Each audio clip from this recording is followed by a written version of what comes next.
Thank you very much. Thank you. Well, thank you, President Powers, Provost Fenves, deans, members of the faculty, family and friends, and most importantly, the class of 2014. It is indeed an honor for me to be here tonight. It's been almost 37 years to the day that I graduated from UT. I remember a lot of things about that day. I remember I had a throbbing headache from a party the night before.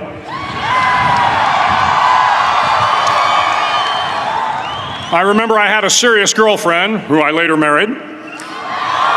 That's important to remember, by the way. And I remember I was getting commissioned in the Navy that day. But of all the things I remember, I don't have a clue who the commencement speaker was, and I certainly don't remember anything they said. So acknowledging that fact, if I can't make this commencement speech memorable, I will at least try to make it short. So the university's slogan is, what starts here changes the world. Well, I've got to admit, I kind of like it. What starts here changes the world. Tonight there are almost 8,000 students, or there are more than 8,000 students graduated from UT. So that great paragon of analytical rigor, Ask.com, says that the average American will meet 10,000 people in their lifetime. 10,000 people, that's a lot of folks. But if every one of you changed the lives of just 10 people, and each one of those people changed the lives of another 10 people, and another 10, then in 5 generations, 125 years, the class of 2014 will have changed the lives of 800 million people. 800 million people.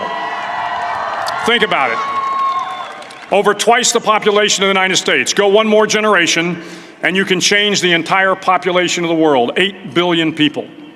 If you think it's hard to change the lives of 10 people, change their lives forever, you're wrong. I saw it happen every day in Iraq and Afghanistan.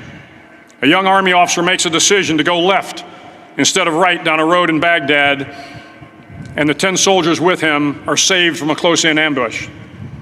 In Kandahar province, Afghanistan, a non-commissioned officer from the female engagement team senses that something isn't right and directs the infantry platoon away from a 500-pound IED, saving the lives of a dozen soldiers.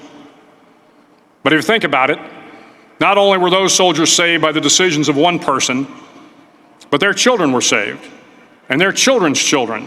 Generations were saved by one decision, one person. But changing the world can happen anywhere, and anyone can do it.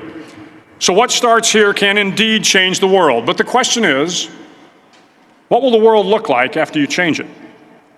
Well, I'm confident that it will look much, much better.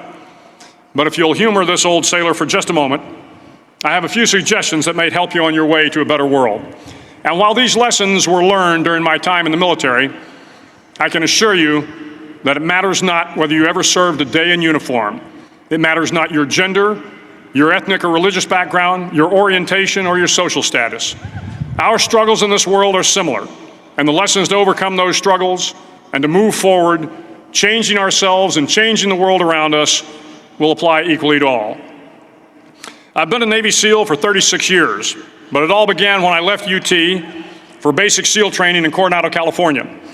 Basic SEAL training is 6 months of long, torturous runs in the soft sand, midnight swims in the cold water off San Diego, obstacle courses, unending calisthenics, days without sleep, and always being cold, wet, and miserable.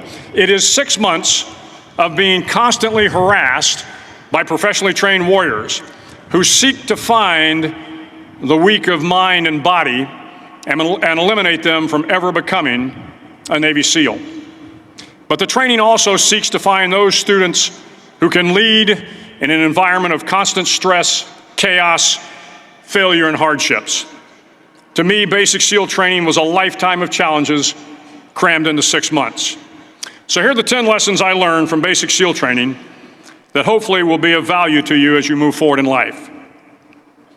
Every morning in SEAL training, my instructors, who at the time were all Vietnam veterans, would show up in my barracks room, and the first thing they'd do was inspect my bed. If you did it right, the corners would be square, the covers would be pulled tight, the pillow centered just under the headboard, and the extra blanket folded neatly at the foot of the rack. It was a simple task, mundane at best, but every morning we were required to make our bed to perfection. It seemed a little ridiculous at the time, particularly in light of the fact that we were aspiring to be real warriors, tough, battle-hardened SEALs. But the wisdom of this simple act has been proven to me many times over. If you make your bed every morning, you will have accomplished the first task of the day. It will give you a small sense of pride, and it will encourage you to do another task, and another, and another. And by the end of the day, that one task completed will have turned into many tasks completed. Making your bed will also reinforce the fact that the little things in life matter. If you can't do the little things right, you'll never be able to do the big things right. And if by chance you have a miserable day, you will come home to a bed that is made, that you made. And a made bed gives you encouragement that tomorrow will be better. So if you want to change the world, start off by making your bed. During SEAL training, the students are all broken down into boat crews. Each crew is 7 students, 3 on each side of a small rubber boat, and 1 coxswain to help guide the dinghy. Every day your boat crew forms up on the beach and is instructed to get through the surf zone and paddle several miles down the coast. In the winter, the surf off San Diego can get to be 8 to 10 feet high, and it is exceedingly difficult to paddle through the plunging surf unless everyone digs in. Every paddle must be synchronized to the stroke count of the coxswain.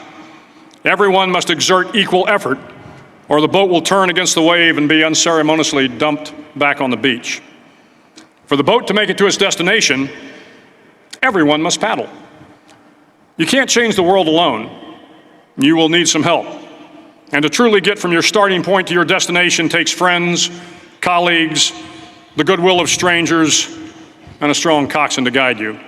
If you want to change the world, find someone to help you paddle. Over a few weeks of difficult training, my SEAL class, which started with 150 men, was down to just 42. There were now 6 boat crews of 7 men each. I was in the boat with the tall guys, but the best boat crew we had was made up of the little guys, the Munchkin crew, we called them. No one was over 5'5". The Munchkin boat crew had 1 American Indian, 1 African American, 1 Polish American, 1 Greek American, 1 Italian American, and 2 tough kids from the Midwest. They out-paddled, outran, and outswam all the other boat crews. The big men in the other boat crews would always make good-natured fun of the tiny little flippers the Munchkins put on their tiny little feet prior to every swim. But somehow these little guys from every corner of the nation and the world always had the last laugh, swimming faster than everyone and reaching the shore long before the rest of us. SEAL training was a great equalizer. Nothing mattered but your will to succeed, not your color, not your ethnic background, not your education, not your social status. If you want to change the world, measure a person by the size of their heart, not by the size of their flippers. Several times a week, the instructors would line up the class and do a uniform inspection. It was exceptionally thorough. Your hat had to be perfectly starched, your uniform immaculately pressed, your belt buckle shiny and void of any smudges. But it seemed that no matter how much effort you put into starching your hat or pressing your uniform or polishing your belt buckle, it just wasn't good enough. The instructors would find something wrong. For failing the uniform inspection, the student had to run, fully clothed, into the surf zone, then wet from head to toe, roll around on the beach until every part of your body was covered with sand. The effect was known as a sugar cookie. You stayed in the uniform the rest of the day, cold, wet, and sandy. There were many a student who just couldn't accept the fact that all their efforts were in vain, that no matter how hard they tried to get the uniform right, it went unappreciated. Those students didn't make it through training. Those students didn't understand the purpose of the drill. You were never going to succeed. You were never going to have a perfect uniform. The instructors weren't going to allow it. Sometimes, no matter how well you prepare or how well you perform, you still end up as a sugar cookie. It's just the way life is sometimes. If you want to change the world, get over being a sugar cookie and keep moving forward. Na busca pela sua melhor versão, deixa o like agora e se inscreve no canal. Isso é você, na Rota do Sucesso. Every day during training, you were challenged with multiple physical events, long runs, long swims, obstacle courses, hours of calisthenics, something designed to test your mettle. Every event had standards, times you had to meet. If you failed to meet those times, those standards, your name was posted on a list, and at the end of the day, those on the list were invited to a circus. A circus was 2 hours of additional calisthenics, designed to wear you down, to break your spirit, to force you to quit. No one wanted a circus. A circus meant that for that day, you didn't measure up. A circus meant more fatigue, and more fatigue meant that the following day would be more difficult, and more circuses were likely.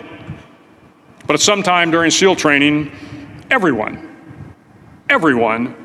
made the circus list. But an interesting thing happened to those who were constantly on the list. Over time, those students who did 2 hours of extra calisthenics got stronger and stronger.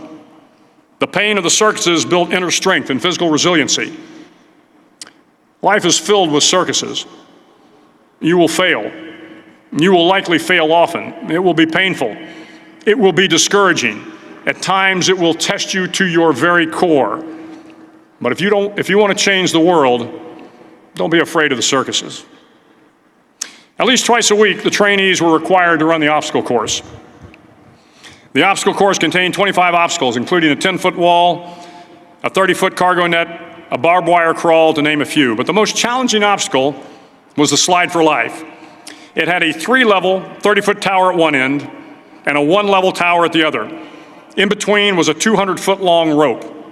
You had to climb the 3-tiered tower, and once at the top, you grabbed the rope, swung underneath the rope, and pulled yourself hand over hand until you got to the other end. The record for the obstacle course had stood for years when my class began in 1977.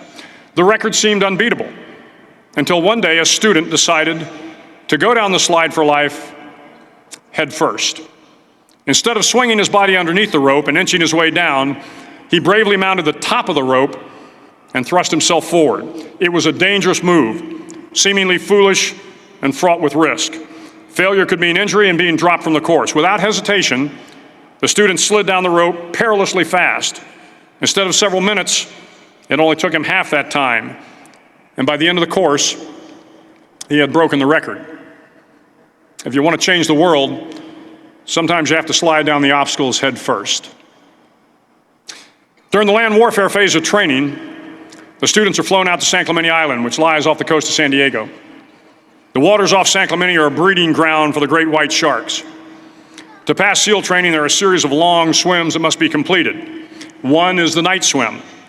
Before the swim, the instructors joyfully brief the students on all the species of sharks that inhabit the waters off San Clemente. They assure you, however, that no student has ever been eaten by a shark, at least not that they can remember. But you are also taught that if a shark begins to circle your position, stand your ground. Do not swim away. Do not act afraid.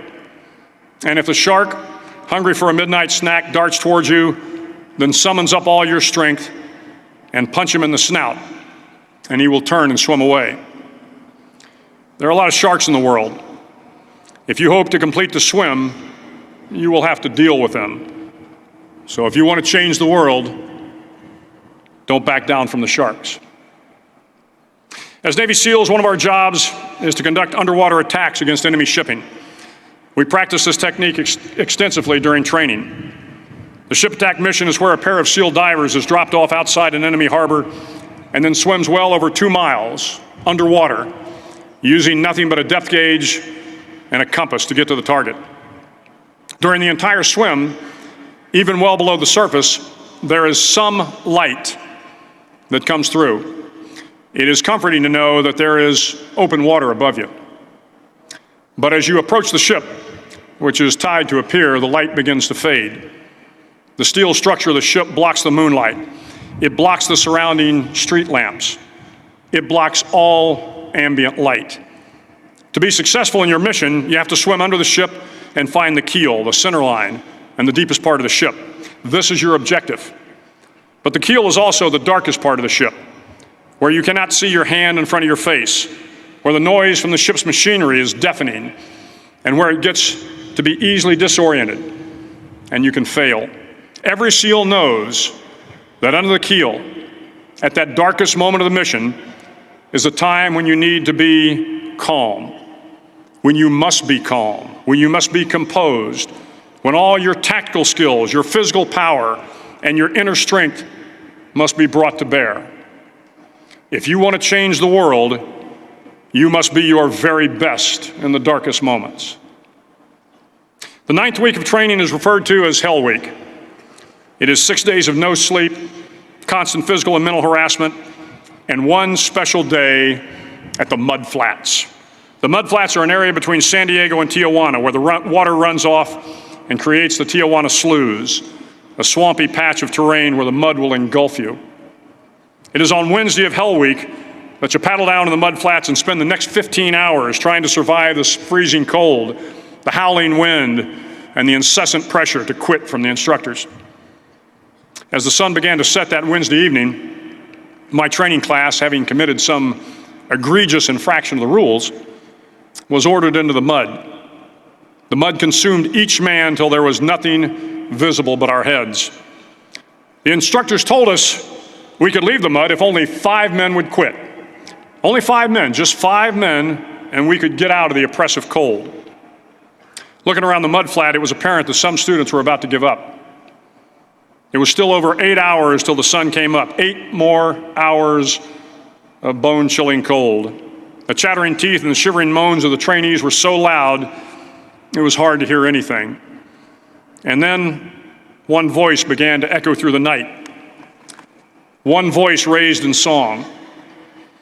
The song was terribly out of tune, but sung with great enthusiasm. One voice became 2, and 2 became 3, and before long, everyone in the class was singing. The instructors threatened us with more time in the mud if we kept up the singing, but the singing persisted. And somehow the mud seemed a little warmer, and the wind a little tamer, and the dawn not so far away. If I have learned anything in my time traveling the world, it is the power of hope. The power of one person, a Washington, a Lincoln, King, Mandela, and even a young girl from Pakistan, Malala. One person can change the world by giving people hope. So if you want to change the world, start singing when you're up to your neck in mud. Finally, in SEAL training, there's a bell. A brass bell that hangs in the center of the compound for all the students to see. All you have to do to quit is ring the bell. Ring the bell, and you no longer have to wake up at 5 o'clock. Ring the bell, and you no longer have to be in the freezing cold swims. Ring the bell, and you no longer have to do the runs, the obstacle course, the PT, and you no longer have to endure the hardships of training. All you have to do is ring the bell to get out. If you want to change the world, don't ever, ever ring the bell.